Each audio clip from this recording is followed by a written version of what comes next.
lonesome. There were no more shots. The church bells stopped ringing. Tentatively, one by one, the birds started singing again. Terry stood alone in the bright December sunlight and called the police and ambulance on his mobile. One of the fallen guests was moaning with pain. Nearby, a bridesmaid sat propped up against a gravestone, crying, her hands pressed to her bloody midriff, where something wet and shiny rested in her lap. Terry was no medic, but he had picked up some basic first aid training in the military, and he visited all the fallen to see if there was anyone he could help before the ambulances arrived. The groom was his mate, Ben, and he had been shot just above his stomach, around the location of his liver. He was still alive, though barely conscious, and the best Terry could do was tear off and wad up part of Ben's blood-stained shirt and have him press it against the wound. Tears came to his eyes as he passed the dead bride and cast a glance down at her crumpled body. He knelt to touch her still warm cheek and closed her staring eyes. It seemed that all he could see were bodies strewn around the graveyard.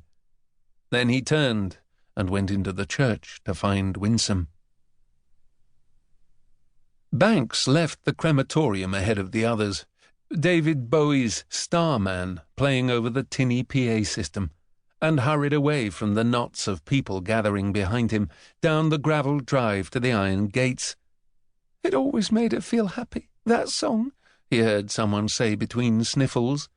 Earlier in the brief service, a friend had read a Christina Rossetti poem, "When I am dead, my dearest, sing no sad songs for me."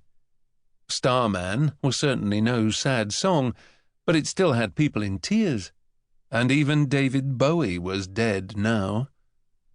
Banks moved on quickly. He didn't want to hang around and make small talk about death and loss with people he didn't know. He had seen the mourners crying in the front row, two young couples, probably daughters or daughters-in-law, with small children, grandchildren most likely. He had spotted her parents, father in a wheelchair, his head nodding and arm twitching. The others would be friends, work colleagues, nephews and nieces. The eulogy had mentioned the deceased's tireless work for Médecins Sans Frontières, so some of the guests would be from that organization. But for Banks, this was his death, not something he wanted to share. He wanted to hold it to himself, to take it into him, if he could, let the grief become a part of him, and join with the grief of long ago. The taxi he had ordered was waiting across the road. He slid into the back seat and told the driver to head for the train station.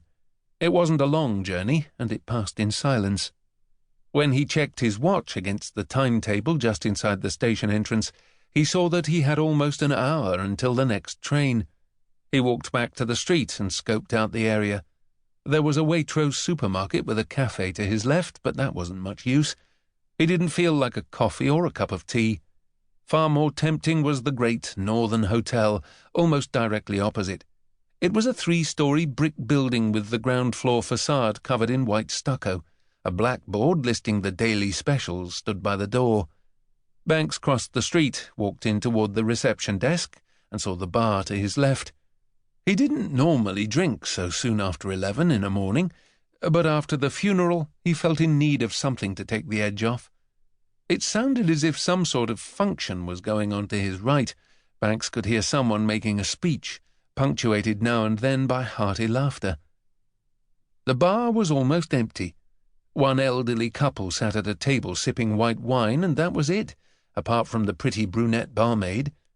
There was a rugby game on the large-screen TV at the far end of the room. Banks sat on a bar stool, from which he would be able to watch the game as he enjoyed his drink. He was about to order a pint, but decided that he'd have wine instead, less liquid.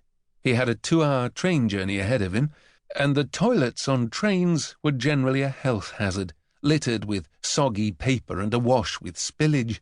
Usually the taps didn't work either, which didn't matter much as the paper towels were scattered all over the floor.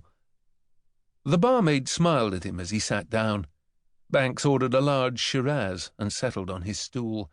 He wasn't a great rugby